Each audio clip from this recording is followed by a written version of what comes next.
Hey, this is the Nature Boy Ric Flair, and believe it or not, whether you like it or don't like it, learn to love it, because you have to listen to Wrestling is Real. It is the best thing going today. Woo! The worldwide leader of podcasting excellence, the king of podcasts radio network proudly presents The Wrestling is Real podcast, because wrestling needs us. And welcome to the Wrestling is Real podcast, episode number 862. This is King of Podcasts here with you. Thanks for joining me here, kingofpodcasts.com. A couple quick things I want to make mention of before we start.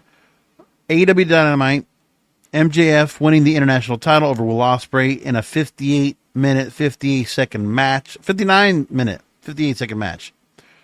Phenomenal. What a display. We already know Will Ospreay. Give him whoever he wants in a ring. He pretty much can take a broom and make a match out of it. Make a Broadway out of it. It's pretty obvious. But it's another step. Listen, everybody can go ahead and talk about, what was it, 2016 Ricochet and Will Ospreay. But there's something about the ring general craftsmanship, the psychology in the ring of Maxwell Jacob Friedman. I can't say enough. It's a different story when MJF is in the ring. And when you give him a Will Ospreay to work off of, ring psychology personified. They told a great story in there. They were still in amazing shape, by the way. The stamina is totally there. They were going at it. And they could still move some moves off. Listen, table spot from a JF off the top rope. Ospreay still being able to go in, try to go and pull the Tiger Driver. They tell that story at the end. Again, Ospreay can't pull the move off. He's vowing. He's staying to his vow. It costs him the international title. And MJF, as the prick bastard chicken shit heel, Dynamite Diamond, and he wins. And that, I'll tell you, it doesn't hurt Will Ospreay in the process. What a damn match he had. You can see a rematch with it, but MJF now gets a belt once again. Good on him. Great match. AEW Dynamite, building up to Wembley Stadium after Forbidden Door and the build up to that. Because everybody kind of gets on the Forbidden Door and it's like all these, New Japan, CMLL types or AAA types are all coming into play, and they have to incorporate with the AEW stars. So it takes a little bit of a back step. And people will complain about it. Your regular fans. What can you expect? But then they build up. Like they did the last couple of years, when you lead up to All In and then you lead up to the Arthur Ashe show, then AEW starts kicking in all cylinders. And then you start getting some real feuds that are just like, wow, leading up to Full Gear and then World's End, we get some real pickup. Because the build up for that Wembley show, that big show of the year, they're really going for it. So you're building things up now. You have some matches definitely set up for All In that are going to be big and huge. And when you look at what they already have set so far, we don't know what Will Ospreay is going to be doing now, given the fact that he's dropped the belt. He's lost it.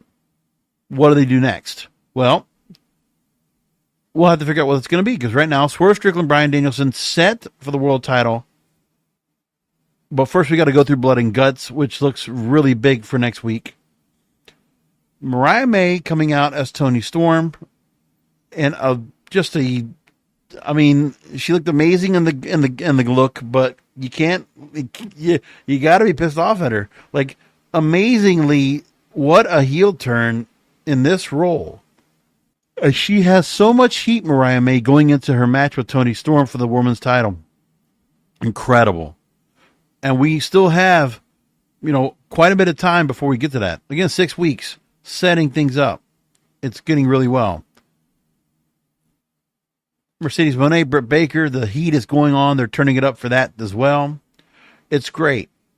It's great. Listen, a lot of great storylines going on right now.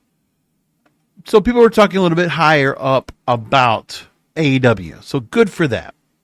Wanted to make sure I said about tonight's Dynamite. They are doing really well. Congratulations for Will Nightingale winning the CMLL Women's World Title. By the way, I got a chance to watch MLW's Blood and Thunder. I only missed the Sami Callihan Matt Riddle match, which I got to go ahead and catch up on that. But otherwise, another great show. The reveal of Selena De La Renta's baby, the father is apparently the henchman, which I'm guessing he's related to Cesar Duran in some way, shape, or form. We'll have to find out more about it soon enough. Now let's talk about Raw and WWE in general. So, the WWE SmackDown, 2.3 million viewers. It's pretty consistent. That's just what you're expecting. Meanwhile, the Raw ratings continue to dwindle. 1.669 million viewers. 1.8 is usually like the barrier. 1.7 has been acceptable, I guess. But yeah, they dropped again. But look at what we're getting on TV. Look, Raw has always been like the standout. And by the way, that's the show that's going to get the most presence coming up to Netflix. So Netflix is looking at this right now and they're saying, okay, in about 6 months, we're going to get this show. We're going to inherit it. Fox has already reserved to the fact that, okay, we're going to lose SmackDown and we're going to run sports live in that time slot. So they're going to have college football on Friday nights. They'll have college basketball on Friday nights or the UFL. They're going to have sports to cover Friday nights. That's their plan. Because they can't find any shows or any programming that's going to fit in network time that's going to fit right there. Because what's going to happen is more and more sports are going to embed into network television because they have nothing else to show. They're just dropping more scripted programming and more reality programming because it's not working. But that's on my Broadcasters podcast tomorrow. We'll talk about that. But Raw, and then to a point SmackDown as well, okay? The draft has made no difference whatsoever. And we see now, listen, you brought back Rhea Ripley. We had the anticipation, okay, she came back. She starts off the show. And the show's audience dropped. Now, also dropped an 1849 demographic. What I need to go and play for you right now is I listened to a couple different Raw reviews here and there when I'm doing some other work after I watch Raw and whatever else I'm watching. I'm multitasking all the time. Okay. So while I do that, one of the shows I've been catching myself watching more and more now is on Sportskeeda's WrestleBench channel, Dr. Chris Featherstone and Vince Russo on Legion of Raw. Because for me to listen to Vince Russo, it's a gauge. Listen, because no, whether you like it or you don't like it, let me put it to you like this. Vince Russo was responsible for a lot of the ideas that would get filtered down to Vince McMahon. But that all of you out there, all of my fellow podcast wrestling brethren, all of the fans here that are a little bit older or around my age that have been following along and they're just, praising the product right now the way it is. But Vince Russo is not liking what we're seeing is mediocrity. Now, the difference is mediocrity came in the way of having the same stars we've seen out there forever doing the same things over and again and just really not putting real effort into it. For Triple H's credit, he is trying to put some effort by trying to put some different stars out there. But they are mediocre because they were never meant. They were never meant to move up to the main roster in the first place. A number of the stars we say right now. Look, you can't give me anything about Fire and Ice, right? Aladon and Alba Fire or Lyra Valkyria, or give me the Driveway Dolls with Sonya Deville now accompanying Zoe Stark and Shayna Baszler. Okay? You can't give me all this here and expect me to really enjoy what we're seeing right now. The Liv Morgan, Dominik Mysterio love triangle, which just felt so contrived. And yes, people are pointing out the fact that Liv Morgan is in this here. The fact that she's hot, a lot of the younger guys are definitely going to go gaga over the fact that Liv Morgan is going after Dominik Mysterio, where Dominik Mysterio kind of is how the fans will identify being him. And how does he get the hot chick? But the acting's been so bad, period. We still need to worry about the actual belt. And Zelina Vega is the only one that's actually caring about trying to go after the belt. And that's pretty much it. But Rhea Ripley now finally comes back. She wants to worry about this. But again, they're going Eddie and Chyna right now. Eddie Guerrero and Chyna. I don't need to see the Latino heat thing again. It was fine the first time. I wasn't the biggest fan of seeing Eddie Guerrero in the way they used him in WWE. Okay, obviously the matches were great. But I never cared for Los Guerreros. I never cared for Latino heat. I didn't care about any of that. Give me the Eddie Guerrero of WCW. Give me the Eddie Guerrero of ECW. Give me the Eddie Guerrero that worked in Mexico. Give me him. Because that's what I felt. I liked it much better when Eddie Guerrero it was about the wrestling. I mean, it's fine. It's also Latino heat was just so stereotypical. But they decided to go that route. The fans were all eating it up. And, if it works for them, it's not my cup of tea. It doesn't work for me. But that's okay. But now we are at mediocrity. And I want to play a clip from Vince Russo and Dr. Chris Featherstone on Legion of Raw this past Monday night, because Vince Russo goes to a rant, and I heard it, and I'm like, I'm playing this on the show. Because Vince Russo, for whatever reason, continues to be voice of reason. Let me play what he played. Let me play what he said. I wish people can actually witness. I'm not kidding you guys. I wish people could witness Dr. Chris after an Ohio State loss and Vince Russo after a San Francisco Giant loss. These are our teams that we love with all our heart and soul. And when they lose, we are ballistic. Yes. I don't understand why it's not the same sentiment with this show. I don't care how diehard a fan you are. If you're sitting there for 3 hours and this show sucks, say it sucks, bro. Yes. It doesn't make you less of a fan, bro. You know what it does, bro? Here's what it does, Chris. Just like with us, bro, you got to try harder. Yes.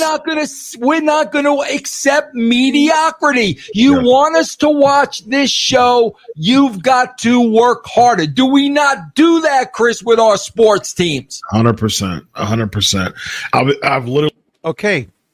That analogy works. It hit a nerve. Because we do look at our wrestling promotions as sports teams. It's the talent that we have. It's the coaching, the people that are the leadership of that said brand. We complain about all that. We are Monday morning quarterbacks. We are we are Thursday morning quarterbacks, okay, of Raw, of Dynamite. We just are. Pay-per-views, we do the same thing. And we've done that for years. But for whatever reason now, because Triple H is in charge, that's not allowed. He gets a pass. So all the blame keeps going to Vince. Until eventually, maybe the fans in a couple of years will turn things around. Once that main event goes south, and the heat that we got right now, the excitement that we have, the sold-out crowds that we're getting right now because of the Bloodline storyline and everything that's attached to it, like I talked about, the 6 degrees of separation, all the main event storylines that came out of the Bloodline or that were involved in the Bloodline in some way, shape, or form, that's what's holding this company up right now. In terms of creative. That's all of it. You can't tell me otherwise. And so because of that, nobody wants to go and pay attention to the undercard. The undercard that is lacking. That is mediocre, as he says. Because it's the undercard. Look, I mean, we could take boxing, we could take UFC matches, we could take matches that are just not that important, not that interesting. That works for everybody else. And maybe that's where TKO Group Holdings feels like, well, it's a sports thing. Like the undercard's not that big a deal. It's the main event that matters. That's what people are going to show up for. So the way they're booking it is exactly like that. It's like a boxing event. It's like an MMA event. The main event is what people are coming here to watch. But even then, some of the matches we're getting, they're not main event. Ilya Dragunov going after the IC title against Sami Zayn? And Dragunov has not won that many matches. He has not been built up that well. And of course, we get the match, they call it a title match, and a DQ finish. A Vince McMahon special. A Dairy Queen finish at the end of the night, just so that Braun Breaker can get some heat back. Because you need to continue to build heat for him because they let him lose on the pay-per-view. It's twisted backwards. It's not logical. It feels like Bruce Pritchard is really making some of the moves here. I'm telling you, when I said TNA 2010 and 2011, I wasn't wrong. And the booking decisions feel like it too. Because it feels like he's the one that's running the pencil. He's the veteran here of the creative, trying to give all the ideas on how things should turn out. He's the Pat Patterson of this role now, with Triple H back there, to make the major decisions. Things are not going to stay high and happy right now for that long. Hey, we can go Starrcade 96, 97. We can go WCW 96, 97 and let the good times roll until they stop. But we're going to get to that soon. And I, as a lifelong wrestling fan of 30 some odd years, 40 years, 1983 was when I first got cable. 83, I've been watching since then. And I've been all over this right now. I can see when the company's doing well, we want it to sustain. Because remember, it's very important to see that WWE continues to thrive going forward for the good of wrestling. And that's the whole point. We can't let the WWE just go ahead and continue to just go up and down like this, because it hurts the rest of the wrestling business. That's the part we have to worry about as well. If we want pro wrestling to stay important, look, I mean, it's fine for some of these wrestlers to go and say, oh, we're going to get representation. We're going to get agent help. Like, Drew McIntyre. Oh, I got a new Paradigm talent agency. It's going to take care of me. New talent agencies, right? Tiffany Stratton. She's got an agent now. They got representation. So anytime some of these stars that we really like, they could go Hollywood and bye-bye. And goodbye. They could go. Seth Rollins. Any of those folks could go.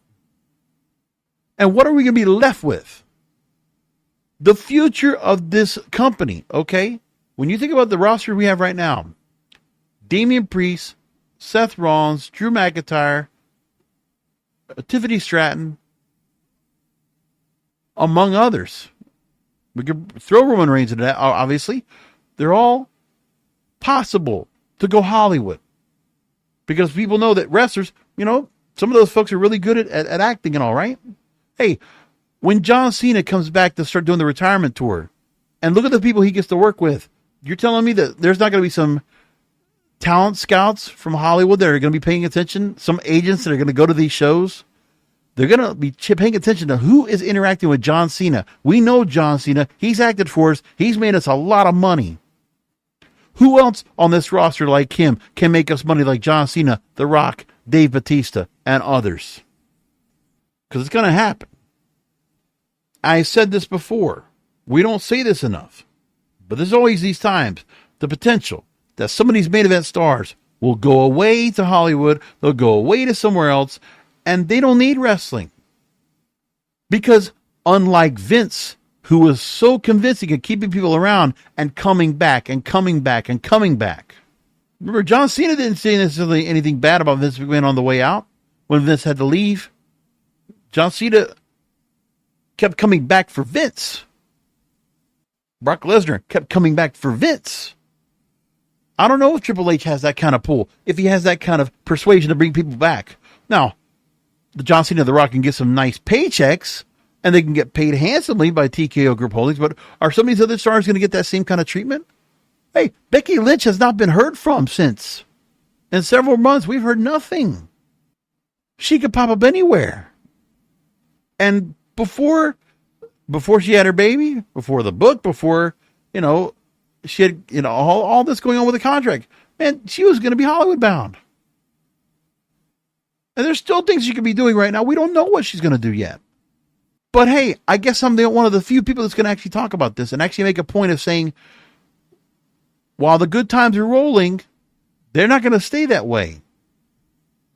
And I don't want to get to a point in 2 years where I'm doing this program again and I'm like, okay, here we go. I'm doing episode 1200 or whatever, and I'm shit on the product. I'm saying, well, I told you so. I don't like being one of those people.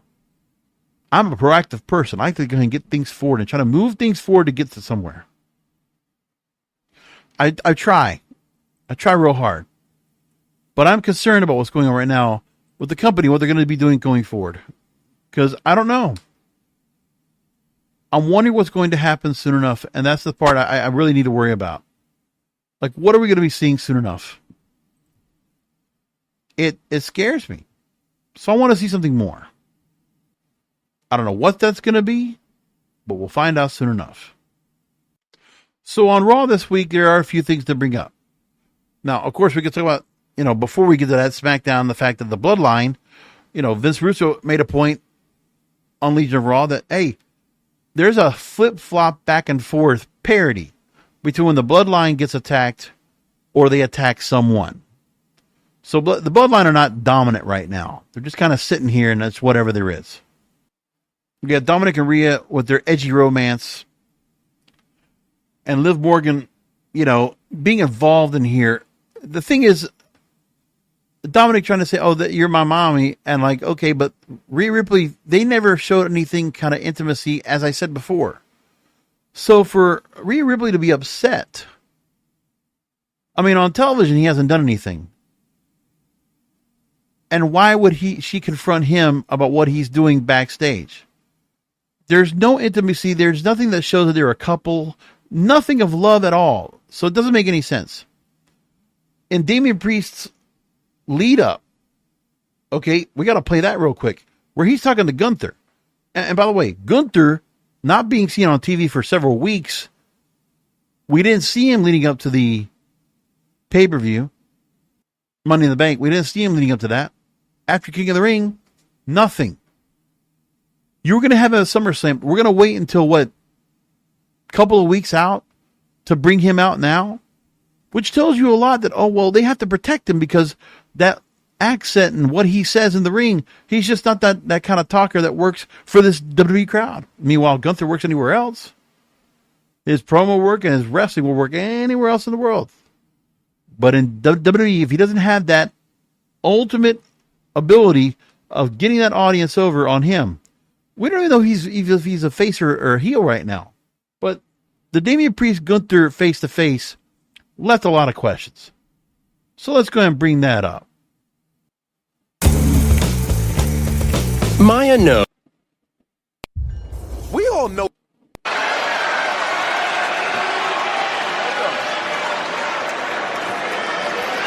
Gunther's about to talk.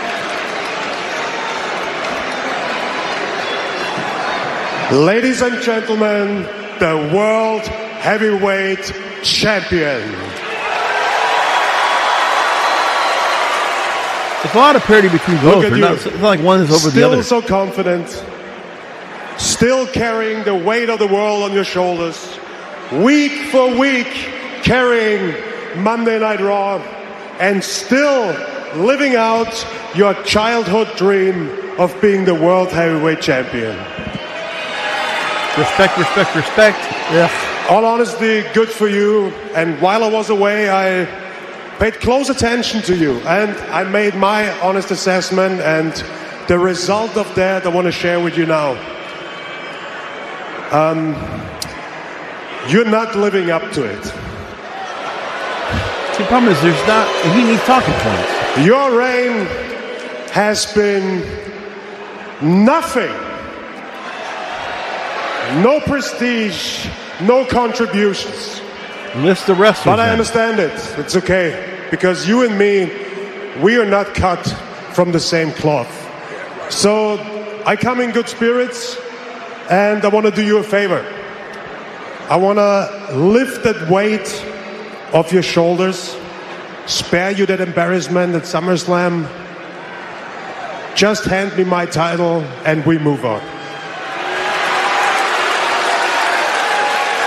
Easy as that. Your title. Now here's Damian Priest to come back. And I wish it was SummerSlam right now so I could knock that stupid smirk off your face. Damian Priest needs to be a face. Look, we all heard on that video you say this was never your dream. Let me explain something to you. While you were getting everything handed to you in Europe, I was literally fighting for my life on the street. Now, we have to talk about that. Where in a storyline have we really talked about him as Archer of Infamy leading up to today?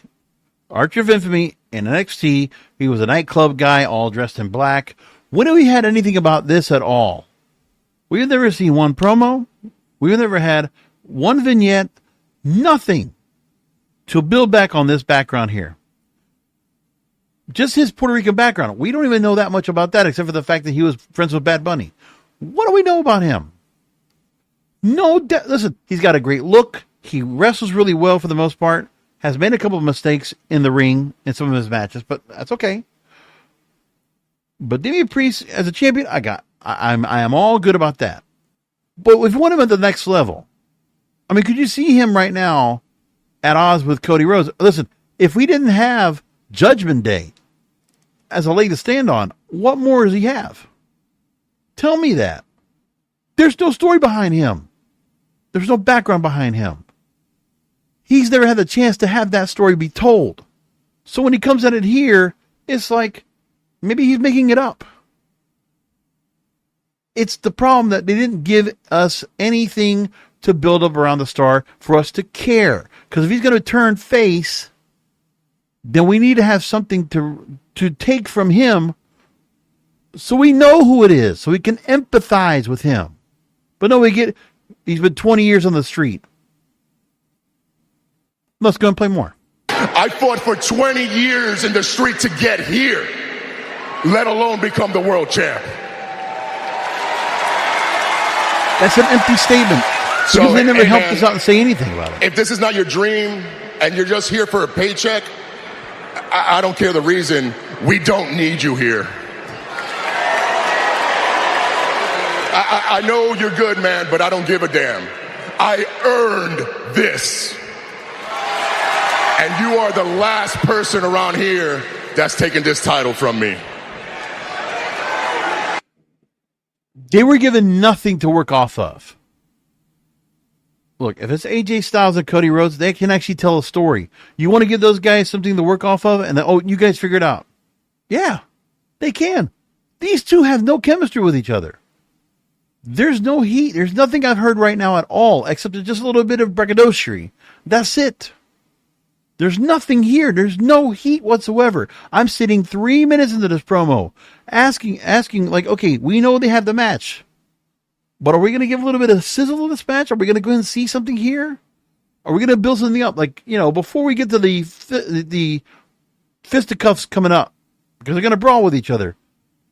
What are we going to get? Well, here's what Gunther comes back with.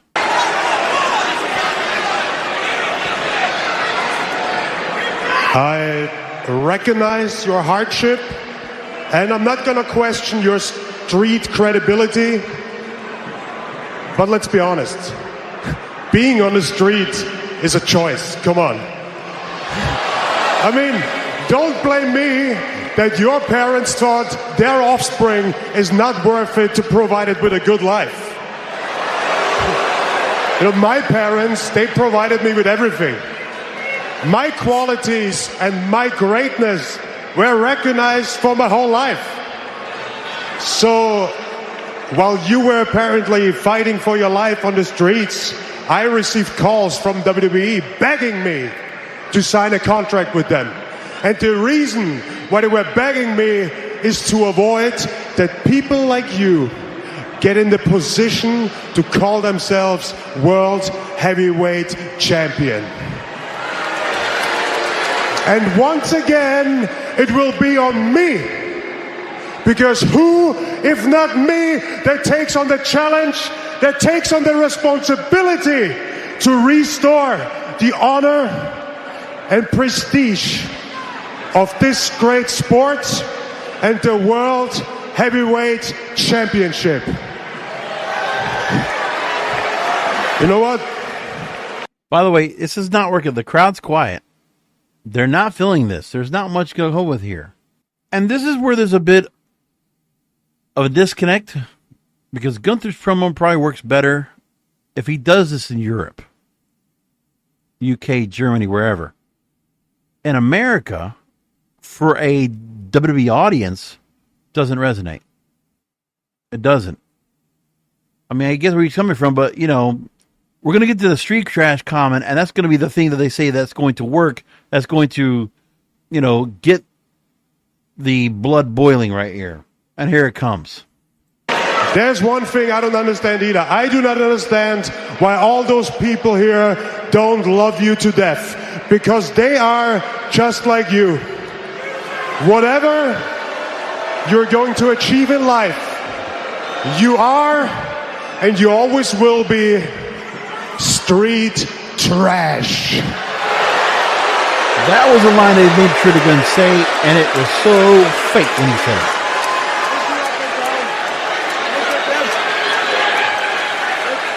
Street trash. You know, for somebody who seems to have so much clarity, it's crazy to me that you can't see what's going to come right at you. You don't even see why you lost your title at WrestleMania. It's the same reason you're going to lose to me at SummerSlam. It's because you don't have any heart. You don't know what it feels like to have to fight for everything you have.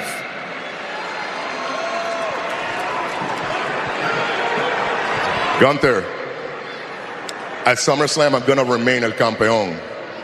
What a generic promo. And for the first time in your life, you're going to have to fight from the bottom because you will have absolutely nothing. It's bad. It's cringeworthy. This is a world title match you're coming up at SummerSlam, and this is how you're building it up. I don't know, man. I just don't like it. I didn't like it at all. It's bad. Pretty bad. Now, the one thing that was kind of interesting, and I guess was like, I don't know, at least you got Jey Uso doing something, is Jey Uso now has the hots for Rhea Ripley because it looks like there's a breakup. Okay. But look at Rhea Ripley with Dominik Mysterio, and supposedly, okay, first of all, let's give the part about her setting things up with Liv Morgan for the SummerSlam match they have. And again, another not a good promo on this. Not good. Let's go to this now. Liv Morgan.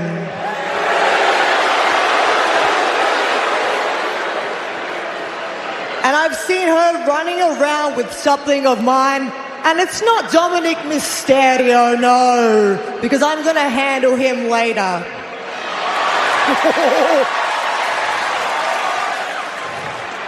She's been walking around with something that I have never lost, and that is the Women's World Championship. I expect more anger out of this. So come on, she's been gone for months.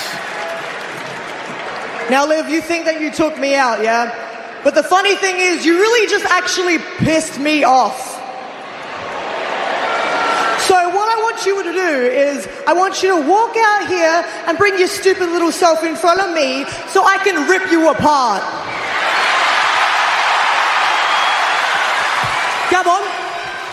And then we get Liv to go and come on out here in a minute to be a part of this thing in a second, but like, you know, come on. So Dominik's going to come out, and we're going to get this set up here. That's not stupid little Liv. That's some little dog. This is to help out Liv because Dominik is like the standout of the show, and we're going to get more heat for this match because of him. That's all there is. The heat comes from him. The heat is with him, not with Liv, not with Rhea. Keep that in mind.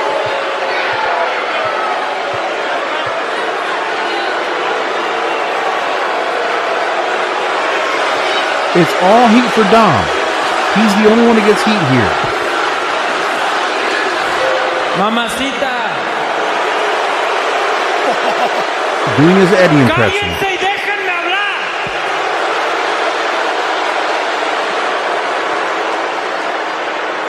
Mamacita. And Rhea doing the soap opera pose. She has to stand in front and look at the camera while Dom's behind her, also looking the same way. I mean...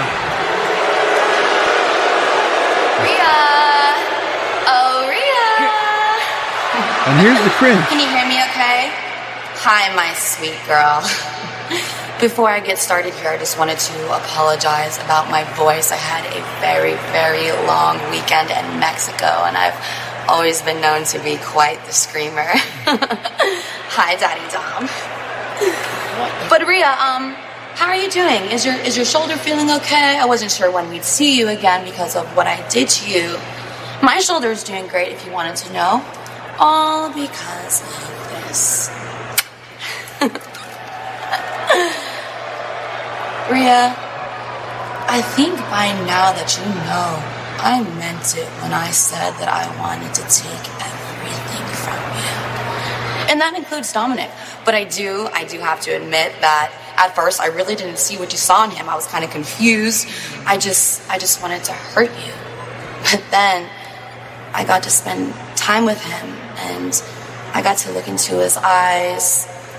I got to kiss him, and it all just became very, very, very, very real to me. More real than what you guys have had.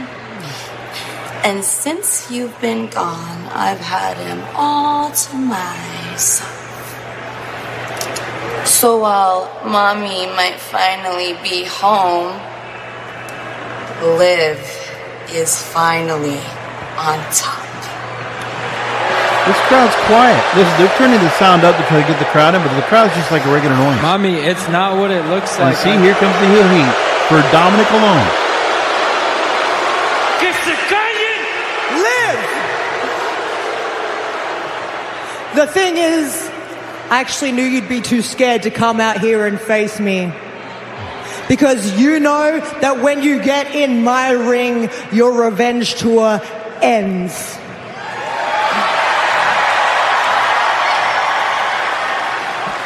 And I waited 3 months for this. I think my patience can handle a little bit longer.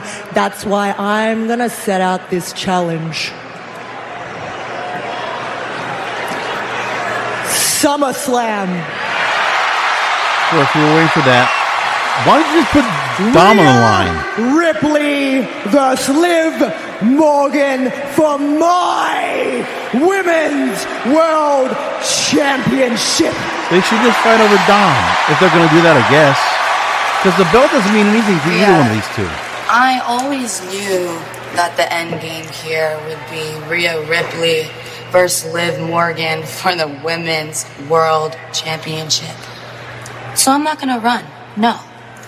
But I do think that you should know I'm not the same Liv Morgan that you knew. And just like I helped Dominik finally beat his deadbeat dad, something that you couldn't do, I'm finally gonna beat you too. So I accept. Oh, and Daddy Dom, I hope to see you there too. Bye! Keep this in mind too. We don't get any explanation of the fact that Liv Morgan was basically the heel here because while she injured Rhea Ripley to get the match with Becky Lynch to take the belt off of her. Again, Rhea Ripley, she shouldn't be the heat in here. The heel heat, the only heat for anybody right now is Dominik. He's not even in the match. We've been playing this out for how many weeks now? Again, 3 months, waiting for Rhea Ripley to come back. That's when they started this bullshit. Him walking backstage and they're going out and spinning, frolicking around, all right, canoodling. But we have got nothing here. This world title match we've been anticipating for 3 months because that eventually that was what was going to happen. Rhea Ripley wins the belt off of Becky Lynch at WrestleMania. Liv Morgan wins it off of Becky Lynch like the Monday after, right? And then we're going to set up for this match. Okay, all in for it. Where's the storyline? It's Dom. So the only thing that's going to matter in this Women's World Title match at SummerSlam will be where Dom plays into this. That's it. My guess is Liv Morgan's going to drop the belt Dom's going to be with Rhea, and they're going to be back together. Somehow, that's how they're going to get them back. I don't even know if that's going to be matter. Because, again, he has nothing invested interest romantically with Rhea Ripley or Liv Morgan, except for the fact that Rhea Ripley's been more like a good luck charm for him because he's done well. Oh, the fact that they won a mixed tag team match, and it's like, whatever. Like, there's some heat for that, obviously, because of all that's happened with them. But this Liv Morgan Dominik Mysterio thing right here, they did nothing. They didn't build any kind of heat whatsoever leading up to it. I shouldn't have to waste my breath on this stupid storyline, but I am, because it's mind-boggling. It's frustrating. It's annoying. Will the match be good at SummerSlam? Yes. But I like storylines with my matches. I don't want to just have a match, just have a match. Is that the one thing I could ask that Triple H would have learned to do? These are 2 main event matches coming up at SummerSlam. 2 of them. And I'm just disappointed by it. And then we got a little bit of a thing with Nia Jax and Bayley with Tiffany Stratton being involved, which, if you've seen in social media, Tiffany Stratton and Nia Jax are thick as thieves right now, which is cool. I can see them together. I like that idea of them together. It's kind of like how Alexa Bliss was able to move her way up, but she was also associated with Nia Jax. Hell, they could go back to that story again where Alexa Bliss starts poking fun at Tiffany Stratton starts poking fun back at Nia Jax. They could go back to that again. I mean, hell, they went back to AJ Styles to do that Mark Henry bit. Like, I'm not surprised for them to do that anyway.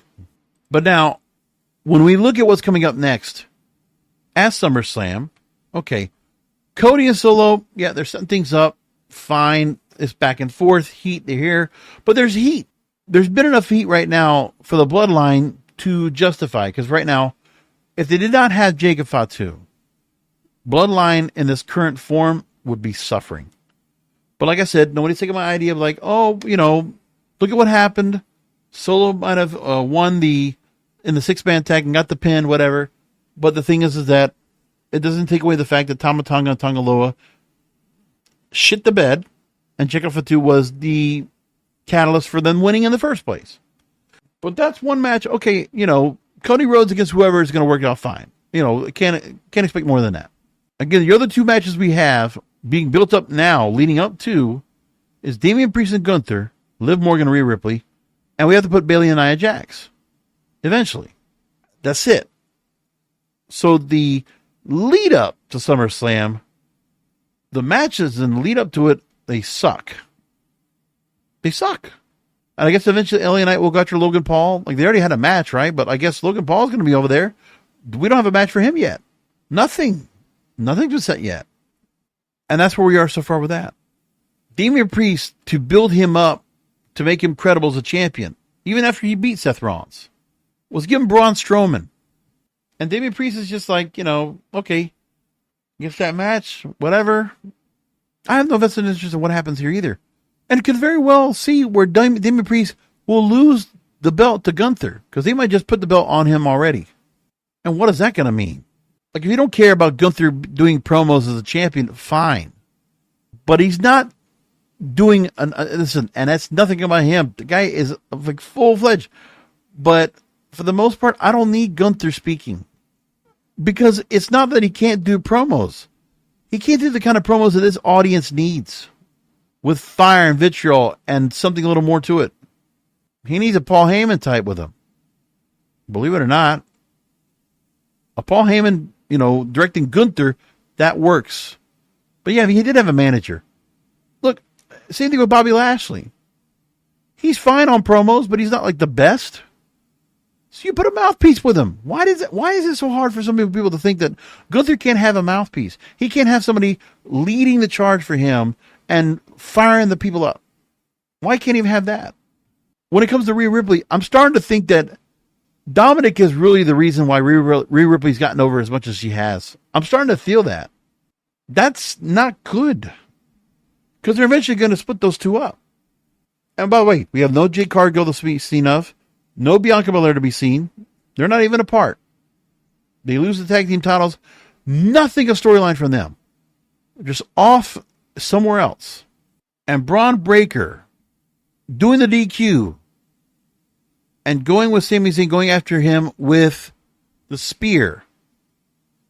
I'm saying this. The spear by Braun Breaker now, because it's been so ineffective, to me, I don't care about Ricochet getting, written off of TV. Fine. But he's not won anything. And don't give me Ricochet or Dragunov his victories to tell me anything about this. But when it comes to Sami Zayn, he lost to Sami Zayn.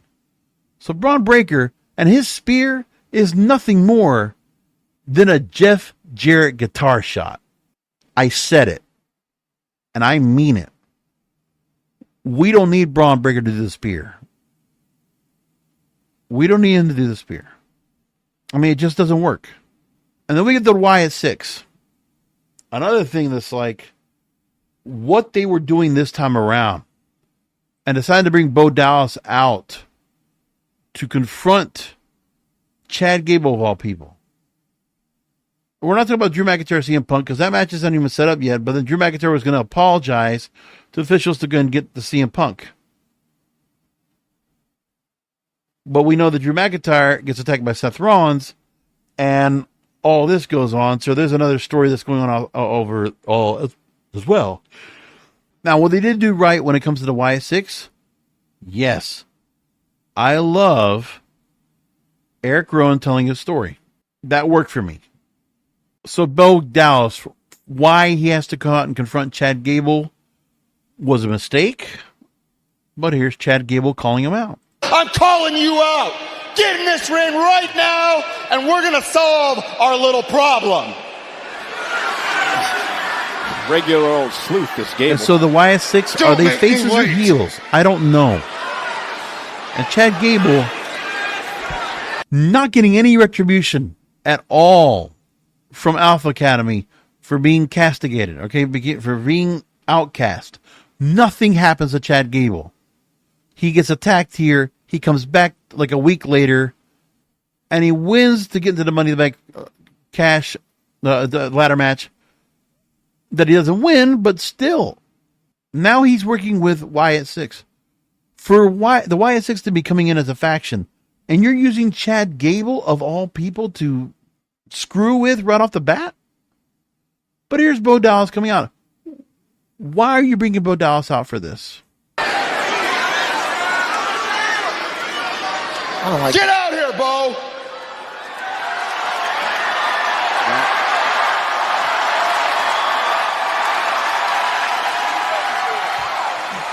And you're expecting Bo Dallas to be basically Bray Wyatt. Bo Dallas attacked from behind, and that's Brutus and Julius Creed, the Creed brothers. The Creed brothers, a bunch of... I know they're from the NXT, but they're stooges. They're just like... Nobody knows who they are. Nobody cares. We believe for a few weeks now that perhaps Gable and the Creed brothers were in some sort of cahoots. Listen to the crowd here.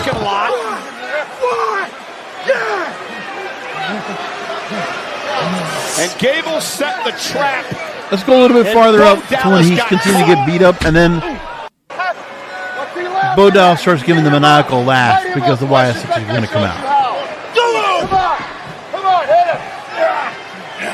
Hit him again. And by the way, the double team for the Creed brothers to get him down to the floor sucks.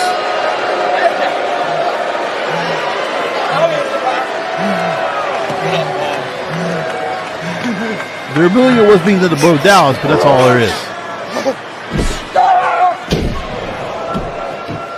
We'll take care of that little problem. So now Bo Dallas is going to act all whatever. Start acting like Bray.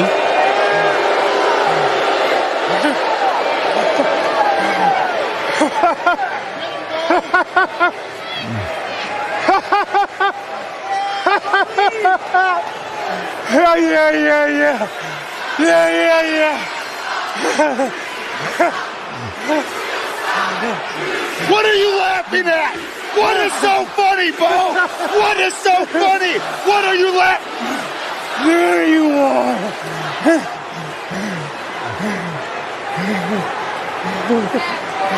Chad already got his retribution here. He wanted to attack him, and that's it.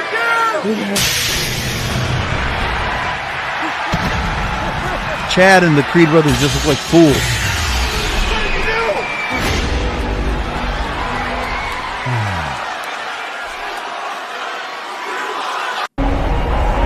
And by the way, the YS6 come out.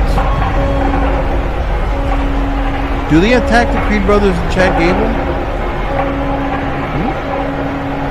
All we do is we see the crowd go ahead and, it all goes black. We see the dry ice, and then we see the members coming into the ring, coming up to the ring ropes.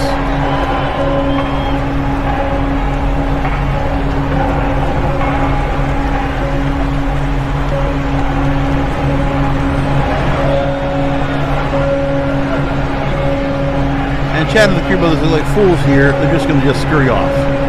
That's it.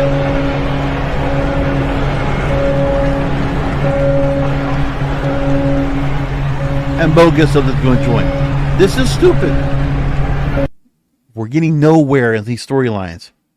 I don't expect all of you to understand what I'm saying here, or you're just going to be blindly going along with all this and saying everything's cool, everything's great. All right, good.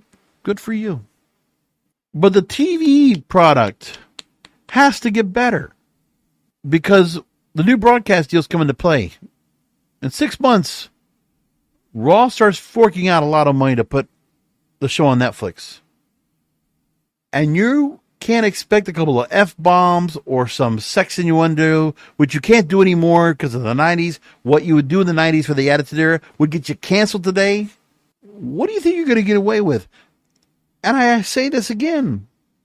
For those that think that the Raw fandom is going to go ahead and move over to Netflix, what they're going to have to do is they can't expect the entire wrestling audience to follow them from cable to Netflix. Not going to happen. Because people will not be paying for it unless they want to pirate it. And then you're going to have to rely on that Netflix audience to not want to binge watch on other shows that are going on.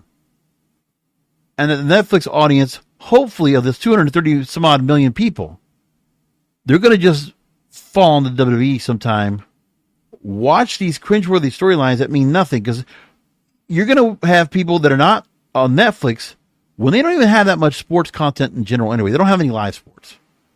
So Raw's going to put this on Netflix. Raw's going to be on Netflix, and that Netflix audience, you're going to want to expect them to have something they're going to watch that's going to be episodic, that's going to have something that's going to draw them in every week to watch, and maybe the wrestling doesn't matter so much. It's more about the product, more about the storylines. WWE needs to learn that lesson very fast. Once they move over to Netflix, they're going to have to learn that lesson. This isn't going to help. It's not watchable. Listen, the ratings say everything. Don't ask me. Don't blame me. Look at the ratings. We used to complain about the ratings going bad because of some of the things that we're doing and the people that were on it. People are actually, of the fan base, the hardcore fan base, they're giddy about this, but the ratings aren't showing it. Oh, but people can shit on the fact that Dynamite is getting barely 700,000 viewers in the last couple of weeks. Oh, good for you. So go point at that. Project on your own problems. Don't project on the other people. You want to go ahead and use them as a punching bag? Go right ahead. But take care of your own mess. The fans need to realize what your product is right now, except for the premium live events. The storylines that are being put out there right now are inferior. I'll tell you like this. Slammiversary is this weekend. And I will be doing a show here, kingofpodcasts.com. By the way, I didn't even get a chance to talk about the fact of TNA and the NXT Takeover. We're going to talk about that now. Because when you look at the TNA Slammiversary card coming up right now, nothing says NXT about it. Meanwhile, NXT gets Joe Henry, who is super hot right now, within at TNA, because right now he's in a 6-man elimination match, and he could very well be TNA World Heavyweight Champion by Saturday. And then you could very well see the Radicals. Okay, they're back together, which if Wesley doesn't have the Radicals, he means nothing. He lost to Obafemi, couldn't get back his North American title, but he's back with the Rascals, and now things are back to where it is. So the NXT crowd gets to enjoy the Radicals. Oh, goody. But meanwhile, we have storylines right now across the board leading up to Slammiversary this weekend. So you got Moose, the System, Steve Macklin, Nick Nemeth, Frankie Kazarian, Josh Alexander, Joe Henry, in elimination match. You've had a long-standing storyline with Jordynne Grace and Ash by Elegance, going back to NXT Battleground, where Jordynne Grace lost to Roxanne Perez, and Ash by Elegance interfered in the match. So you got the build-up from going back from that, back in May. By the way, I will take Joe Henry to win the TNA World Heavyweight title. Believe it or not, I'm going to say that. Because somehow I think NXT is going to, and WWE and NXT is going to convince this organization, this promotion, put the belt on Joe Henry. Because there's going to be a crowd that might go watch Joe Henry on NXT after this. By the way, I've looked at the ratings. They haven't gone up for TNA. TNA has benefited nothing from this. Charlie Dempsey, Tatum Paxley, you're sending those folks from NXT over to this brand. It's not moving the needle at all. So what is TNA really getting out of that? Nothing. I mean, I guess TNA is getting some kind of presence because of the fact they get to go on NXT, which has a little bit more audience, but not by much. So NXT gets what, like 5 times more audience than the TNA does? But it's not like TNA's hurting. They're still on a bad channel. Access is just not accessible. And, it's rough to go on a Thursday night to go and do that show. But guess what? They're doing 4,000 plus sold out at Verdun Auditorium in Montreal, Quebec, Canada this weekend. They got a full pack show coming up for Slammiversary. So they're doing just fine.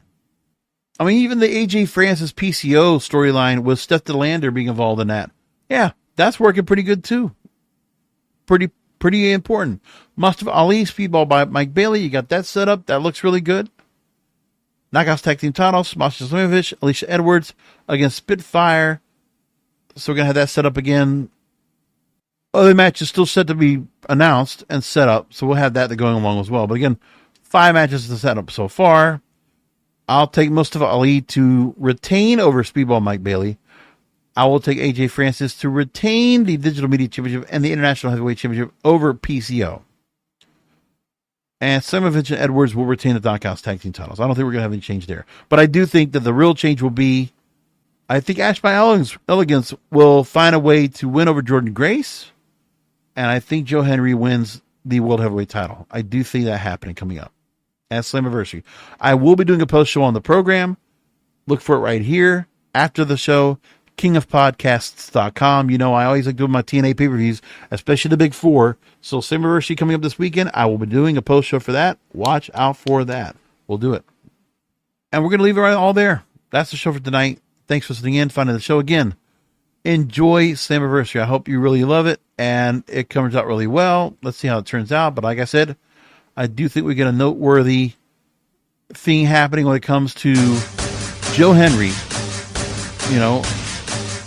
You believe in him, he'll probably be World Heavyweight Champion. I just think that the cards are set for that. And it, makes booking sense. So anyway, we'll leave it there.